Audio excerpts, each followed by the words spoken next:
Well, it's Monday, and we've got maybe a 4-day, if not possibly 5-day, if not possibly 6th-day weather window here. Tiny chance of showers moving in from the west in a few hours today, but not much, and it totally depends who you ask. The weather forecasters can't agree, as per usual. So what we've got is third cut on the home end of town. This is the very first field I did this year. And it's grown back respectively for the way the year has gone. It's really jumped in the past couple weeks. So I've got a few options today. I've got about 8 acres I could do on this end of town, which, you know, might not sound like a lot, but when you're chasing weird weather and desperately trying to get third cut dry, 8 acres for my size could be a lot to be chasing around. You know, earlier in the season, it's not a problem, but I've got the top of this field, which has the best grass. It's about 3 acres up here. There's another piece down there that's another 3 acres. And about half of it is directly below me here and gets great sun. The other half of it has a lot more trees. And then I've got a smaller 1.5 acre field down the road that way, which is probably just silly. But I'm gonna start out on this top piece, at least mow this and the more open part of the down slope. So that'll be about 4.5, 5 acres. And then I'm gonna see how it goes. If I make good time and the rain's not coming, I might then mow that tongue that's that way. And then maybe even the small one down the road. And with this long of a stretch, I'll just focus on, you know, this piece and the other open one down below it. And if I have time, I'll ted or rake the other ones. But if things start getting dicey, I'll forget about them. To me, that seems like a good way to split the difference. The worst that happens is I've clipped those other fields back. And, you know, it'll just decompose and become fertilizer again for next year. Yeah, anyway, we'll see how this goes. Mowing with the 165, which I know my 2 tractors look similar enough, both having the same canopy, but I kind of split the mowing duty between the 275 and the 165.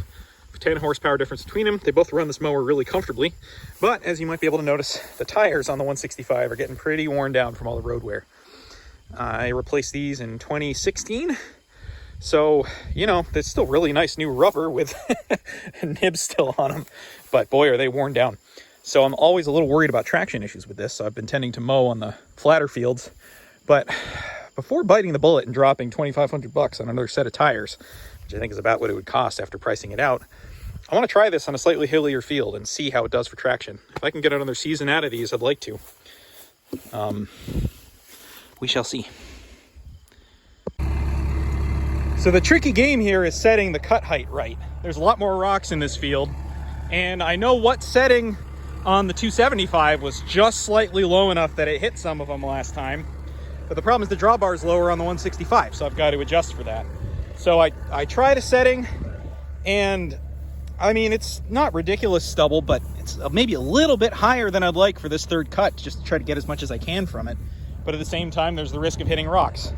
This is definitely a thinner part of the field. There's more there. And sorry, I'm sure I'm moving the camera too fast again. Sorry for those of you that get whiplash from it. I'll try to slow down. So I think I'm going to split the difference here and lower the cutter bar just a little bit. You do that on this mower by lengthening this link, just like a top link pin. So I'm going to try that just a little bit and see how we do.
I'm mowing this field too. I'm totally prepared not to get it, but if we end up with a 5 or 6 day stretch, you know, and there's something here, why not? I'm not quite ready to be done using the mower yet, if I'm being totally honest. And yeah, I think honestly, if I didn't mow this, I'd have a hard time thinking about it for a possible next batch. And this way I can at least be like, done. There is thunderstorms coming from the Berkshires headed northwest. Oh no, actually they're coming from the southwest heading northeast. And that's them right there. So I am watching the radar. It's kind of unclear whether it's going to skirt by to the northwest of us or not. But I think I can get this mowed before that gets close.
I just got parked.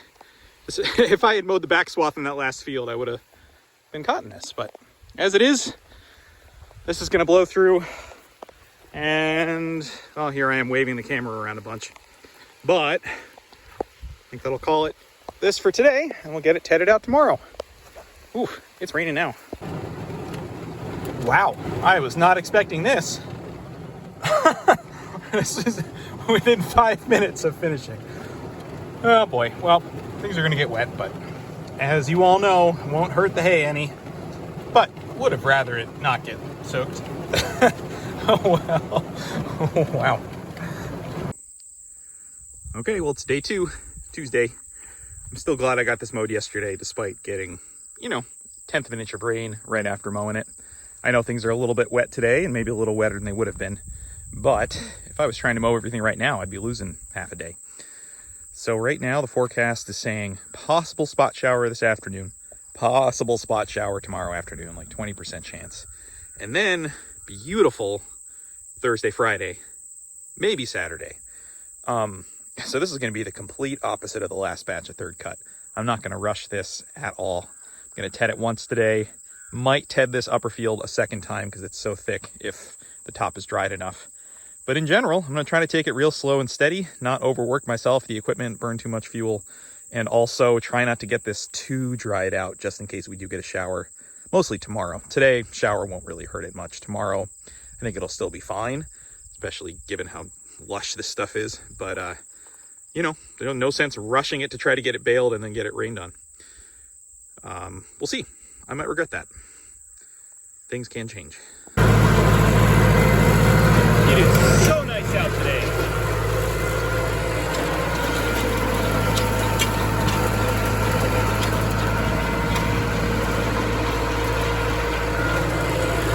This is just one of those late September days. You want to drink it all in while we have it.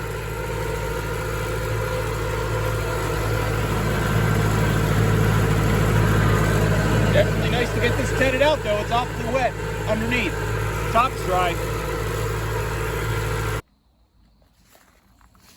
Well, we're on to plan B as far as powering the hay elevator in this end of town.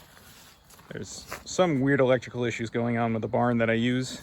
The owners have definitely been diligent and tried to get some electricians to fix it, but I just tested it out today and no good. So I'm glad I checked ahead of time rather than just assuming everything's working. So I've never actually run the hay elevator with my, portable generator, but I think this will handle it fine. Knock on wood.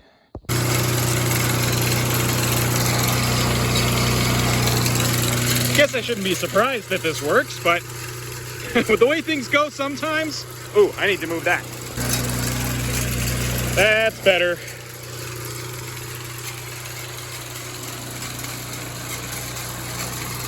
I'm gonna run it for a few minutes just to make sure. I think I'm being really overly cautious. I mean, I know we have that generator to run a good chunk of our house when the power goes out. So yeah, I mean, this is not actually asking that much of it. But I've had crazier things happen in a frenzy to unload hay. So anyway, field is drying pretty nicely for a September day. All right, I think I'll stop talking now. There'll be plenty later. Well, so far, it's not the partly cloudy day that they were promising. It's Wednesday, so third day the stuff's been down. It's fine. I'm gonna ted it up to get some air movement, and my hope is to rake it later today, even if it's a little premature. Those of you that have watched a lot of my stuff, you're probably tired of me saying it, but yeah, you reach a point, especially with this stuff, where the tedder's missing things. And you know, you ted the top bit and the bottom bit stays plastered to the ground. So yeah, the top's dry. Actually, we got some crispiness going on. And then underneath it, underneath it's actually wet right now. Huh, I wonder if we did get a shower last night. Didn't think so. Well, either way, I'm gonna get this flipped up. Then I'm gonna go unload some other hay across town, work on a couple other projects, come back and rake this mid to late afternoon. And then see what the next couple days bring. They're saying mostly sunny tomorrow, mostly sunny Friday. Well, it's about 4 o'clock and I definitely screwed up my timing today. I got caught up unloading that wagon, talking to a few people, moving a tractor, getting a ride, and then suddenly realized it was getting on late in the day. And lo and behold, some rain might be moving in about an hour and a half if I'm lucky. So this stuff dried a lot. The sun came out. Oh man, this looks beautiful. Ugh. Well, that's, you know, a tiny shower won't hurt it too much, but what I don't want it to do is plaster it to the ground. So I was planning on raking today anyway. I'm going to stick with that plan. We'll, you know, I'm watching the radar. It's actually losing steam as it approaches. It says a 50% chance. Maybe it won't hit us, but at least getting it in windrows, you know, in theory, less rain hits it. It'll be easier to ted back out than trying to scrape this stuff up off the ground after it gets wet. Best laid plans. Oh well. Well, dang, look at these windrows over here. The rest of the field is not like this. But I'm not complaining about that, as long as I can try it. Over here, it's like this. Same field. So, you know, I'll double these up eventually, but not right now. It's too hard to try to double half the field, not double the other half, and I'm chasing it up small batches around. I don't want to split this bigger field in half. Still, it's not nothing. It's not nothing. Well, that view's pretty nice, if I do say so myself. Thicker section, thinner section. Oh well. Sun's out. Well, it spritzed on me. Everything's dry. Well, I don't know about the ground or the hay, but the tractor and myself are dry. So I'll take that over nothing. I'm still scraping this up off the ground. Just a few. I got interrupted by my phone alarm. Anyway, so at least these fields are scraped together, scraped off the ground, fluffed up, call it what you will. Lightly tease them up with the tedder tomorrow. That's how it's gonna go. I'm gonna go rake up that other little field just to have that ready and see what tomorrow brings. This does look pretty nice though. I'm always a fan of the top of this field when it's raked. Balls here maybe. Okay, this field might have been silly. I don't know, what do you think? 10 bales? Maybe? 8? 6? Oh well. If I even get it. This one is the lowest priority. Well, here's another forecasted sunny day with a huge cloud bank that's just not really going anywhere. They're saying today's supposed to be more sunny than tomorrow now, maybe. And then possible showers on Saturday. So I'm gonna see what happens here. I'm gonna spread these windrows back out, as I plan to do anyway with this third cut. And see if the sun comes out enough today to bale some of it today. If not, I'll try tomorrow. If not, who knows? I might let it get showered on, spread it back out, and try for next week.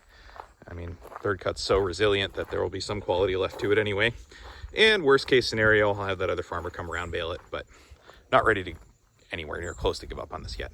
But it's a little frustrating when they can't quite get the forecast right. Okay, a good couple hours later, the sun keeps playing hide and seek, but has been out a good bit. Really nice breeze today.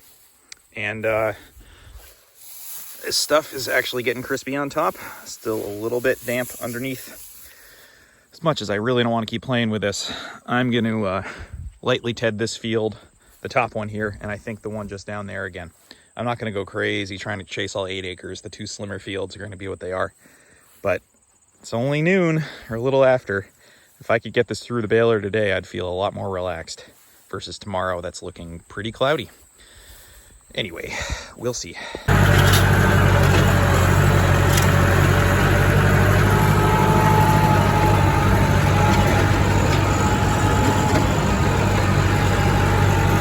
My overlap's not great on the reted, but that's okay.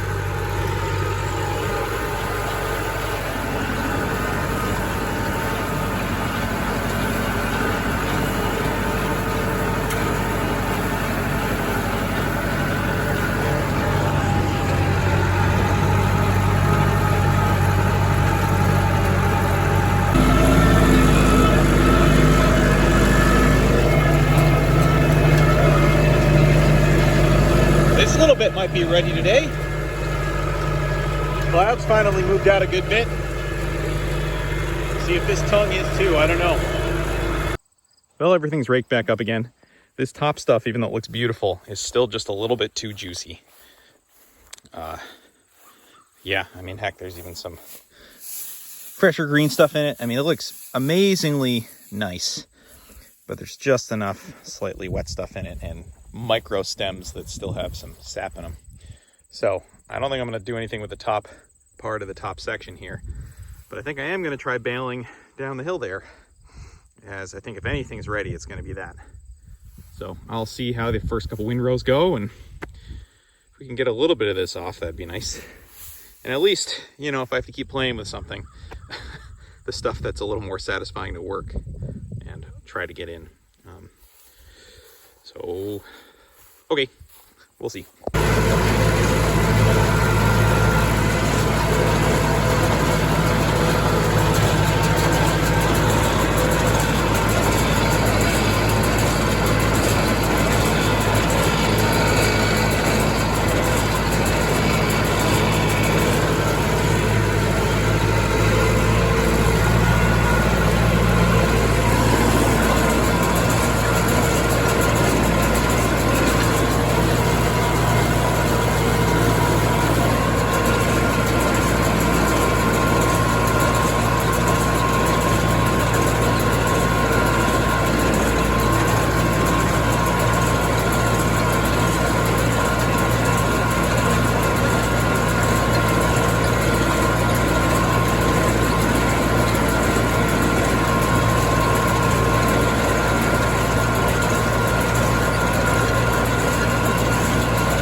Well, I'm going to see what these handful of bales have to offer while it's still sunny. And that way I'll just have the main top field left to deal with. And if they're feeders, they're feeders. Well, this was incredibly silly, but at least I tried. The tension was way too light for this field, the grass type. I had to rebale about 5 bales. So they were not going to make it up an elevator. Although moisture's high enough anyway, these are going to be feeders / mulch bales. I'm driving myself crazy with these little I don't even know what I'm doing here, but at least I tried, and still have the main field to try to dry out another day. Alrighty, well, 34 today, and I think at least 2/3 of them are good. I've got them sorted into 3 different stacks in the barn, and then 5 that are pretty damp that I've got tarped on the wagon down the hill. Why am I bothering? That is a good question. But at least now the smaller acreage is well, not smaller, the fields with less yield are taken care of. That hill down there and the other sloped field. So of the 8 acres I had down, I got about 4.5 baled. That leaves this 3.5 acre field up here that has the nicest and thickest grass. So we'll see if tomorrow we get enough sun to get this dry and through the baler. If not, they're talking about slight chance of showers Saturday, maybe some more sun on Sunday, and then more, at least partly sunny days next week. So I'm not ready to call it quits on this stuff yet. Well, here we are, Friday morning, a little after 10:30, day number 5. The partly sunny versus mostly cloudy today seems to be trending towards the latter. Got a little bit of sun I could see, 8 a.m., 9 a.m. And now it's just this foggy haze. So I don't entirely know what's in the cards today. I mean, if we got some decent breaks of sunshine, I could see what kind of miracles I could pull off here. As it is, these windrows have still some crispy, actually mostly dry hay, but then these surface areas of really rehydrated grass that's green back up again from the dew.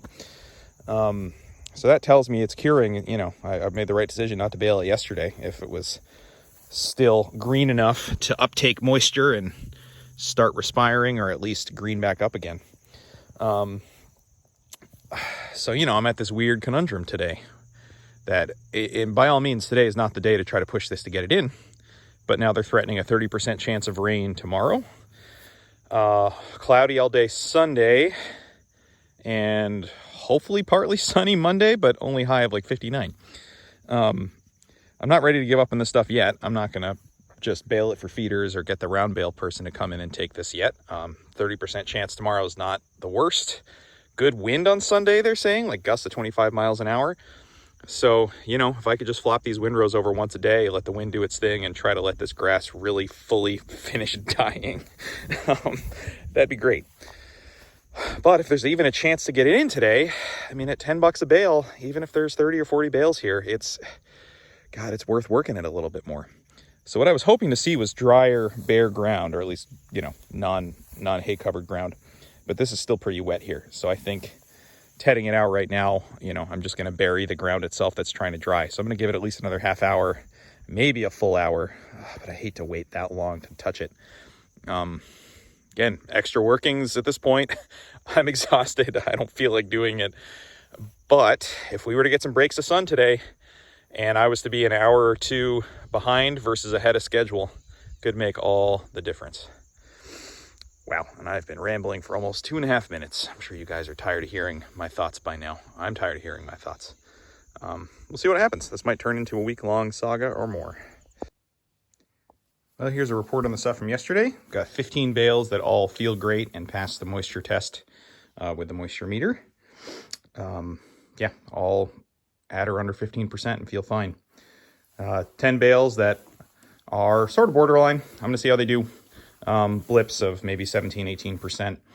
Not ready to give up on them yet. And also have some folks that that I know want like higher end feeder bales that they can feed on the next couple months. And then 4 that are definitely just, too damp to store long term, but no heat. Keep an eye on them separately. I'm at the 5,500 bale mark for the year. Why am I putting in this much effort on these guys? Again, $10 a bale, and also angst, I guess, because I feel like I can't better spend my time right now. Probably not true. Here's the last little bit of early first cut that it's all spoken for. It's got to go with some folks. When you pull it out in the light, it's pretty nice and beautiful and green, except for a little bit of sun bleaching there. So, let's see, and then some stuff to rebale next spring. It's always nice to have hay to run through the baler. And then these are those really early, from the same early first batch of this top field here back in May, my first video of the year, I think. This was the stuff I baled at the 3-day mark instead of 4-day. And it's been fine. Granted, I kept it all single layer, and it was such a dry summer that there was no moisture to be held onto here. So I don't know if it was an entirely fair test, but they're great. So it's nice to know that, I guess, baling that really early May 3-day hay early May hay on day 3 is not entirely out of the question. They seem pretty nice. Well, it's spread out, and the clouds cleared. At least for right now. So I don't know what to expect, but I'll try for it. Well, I think this is it. It's been sunny for the last 3 or 4 hours. With potential rain tomorrow, I don't think I'm going to get this an ounce drier than it is right now. It's all baleable anyway. Question is whether they're all good. But we'll find out.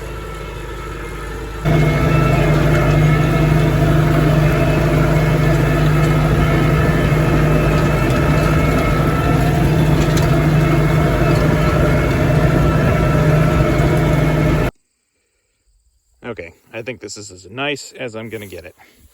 It's pretty nice and dry. Honestly, there's actually fresh pieces of grass the rake was picking up. Probably should have raised the tines a little. Yeah, this stuff over here is so thick, and there are these little micro stems that if I do the bite test and bite into them, I can sense the tiniest bit of sap still. But I mean, heck, this day has turned into a really nice sunny day for the past several hours. I think I already said all this while raking just now, but yeah, I mean, if I wait, it's going to get rained on tomorrow, and then who knows how much more I'd have to work it just to try and get it dried out, and don't even know if I'd get another sunny day. So I think I've decided as of this moment, unless something crazy happens, I am baling all of it. But I might split it in half, bale the downslope first, because I think that stuff's the less questionable hay, and then bale this upper piece. See how much is here.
Okay, 48 bales. Not half bad for third cut, if I do say so myself. You know, just to be extra thorough, I'm going to see how these guys do in the barn for a week or so. I might sort through them a little bit. I stacked the wagon after I did the bottom half because it's a different grass type. This has a lot of reed canary in it, but it honestly makes some beautiful looking second cut, and people really like it. So yeah, I know reed canary is not not the most sought after, but it yields like crazy and has really nice big leaves on it that folks seem to like. But for that reason, I'm separating it out. So 48 bales off this piece. That's, boy, 3.5 acres. It's over 10 an acre anyway. For third cut, I'll take that. Okay, that is officially a wrap on haying season 2022. 56.25 for the year. Or is it 56.23? Yep, I just looked at it and I already forget. So, I mean, yeah, it's not the 6,000 to 7,000 I originally thought I was going to make this year, but feels good to be done on a good note. I know that the ones up top here were great. The ones on the hill Yeah, they felt a little bit heavy and maybe a little bit damp, even though the moisture meter was reading mostly fine on them. So I have them all single layer stacked in that barn. I'm going to check them with the moisture meter over the coming week, sort through them. If some of them are good at $10 a piece, then what the heck. Okay, that is all.